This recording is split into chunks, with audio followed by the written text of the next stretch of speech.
quickly, and here's while he's coming up here. There was some confusion as to whether this was a 7 to 9 event or 7 to 10.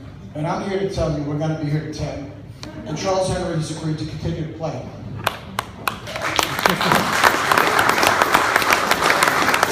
Thank you so very much. You're very kind. Let me tell you a couple of things, and I'll try and be brief. I'm not running for anything, so those days are over. But you know, if you talk about the history of this property, you can write volumes. But let me just take it back a little bit. 1900 or more, when the state of New York wanted to build a psychiatric facility here. They bought all the land that you could see from Commonwealth Little Neck Parkway all the way over through to Commonwealth and south down to what is now Hillside Avenue and beyond. Bought all that property and they built a small city known as Creedmoor State Hospital. The farm was part of that. And they kept it actually functioning as a farm. And as a matter of fact, patients worked here as part of their rehabilitation.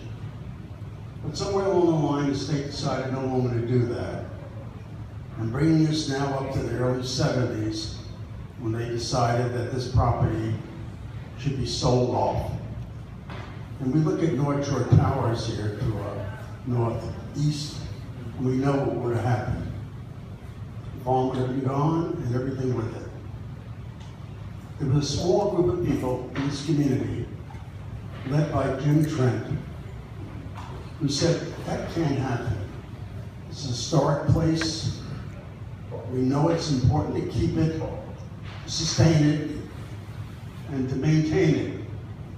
And they were doing that with agreement with Creedmoor, which had given up operating the farm, more or less. Along comes some young guy who gets elected in his first term of office in 1973. And he goes right into that maelstrom.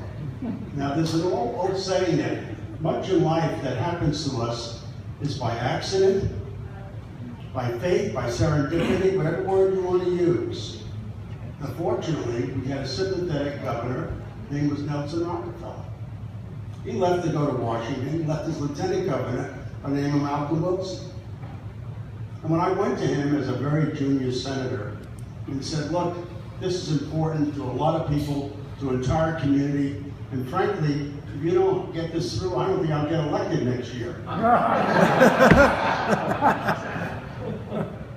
So what happened? We passed legislation that sustained the property, turning it over to the city of New York.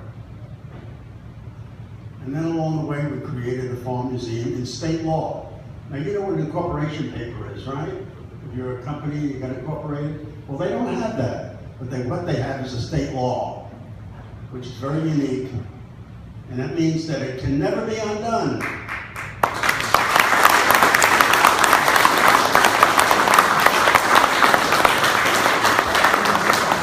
Now, it took 8 years, and again, you could write a book about this. Between the time we first passed the law, in the term of Malcolm Wilson as then Lieutenant Governor, then Governor, and the day that the deed was finally transferred. What happened in between, I will not bore you with. But I can tell you, contortion is not the word, it's not adequate. I mean, when you swap land in the city of New York to the state of New York, from Staten Island to here, right, Jim? That's right. That's very, very unusual. Because the city didn't have any money. It was going bankrupt. And frankly, they didn't even want the property.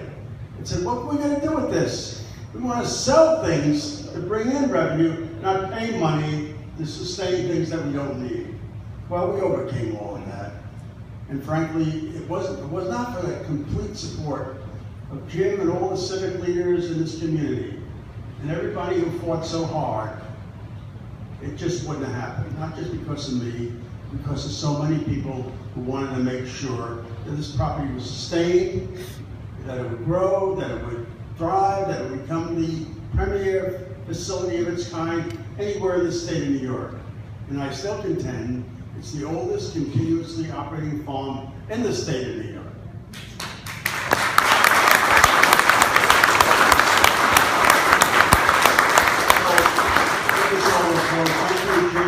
for all your leadership.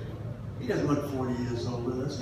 We haven't changed a bit, have we? Either one of us. And Amy and the staff and everybody are doing this great job. It's a great, great pleasure to be here tonight. Thank you.